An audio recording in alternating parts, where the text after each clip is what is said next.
এবার green pig রিসর্টের সকালের খাবারটা শেয়ার করছি। ওখানে বুফে ব্রেকফাস্ট ছিল। প্রথমেই আমি ব্রেড, বাটার, জ্যাম অ্যান্ড ওদের ম্যাঙ্গো জুসটা ট্রাই করছিলাম।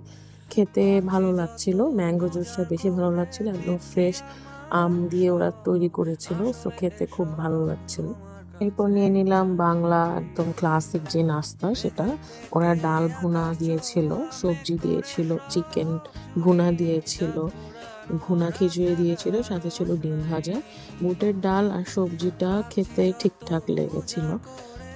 আমার কাছে সবজিটার থেকে ডাল ভুনাটা বেশি ভালো লেগেছিল। এরপর ডিম ভাজা, সাথে খিচুড়ি আর চিকেন ভুনাটা ট্রাই করছিলাম। খিচুড়িটা খুব মাখো মাখো ছিল। নরমাল বুফেতে কি হয় যে ওরা খুবই শুকনো রকম খিচুড়ি সার্ভ করে, বাট এখানে খিচুড়িটা খুবই মাখো মাখো ছিল, খেতে খুব ভালো লাগছিল ডিম ভুনার সাথে। আর চিকেন ভুনাটা যে দিয়েছিল এটা ছোট ছোট টুকরো করা ছিল। এরপর শেষ করলাম ওদের তৈরি একটা সুজি দিয়ে, সুজিটাও খেতে খুব ভালো লাগছিল। সেই সকালের খাবার দিয়েই বান্দরবন ট্রিপটা শেষ করলাম।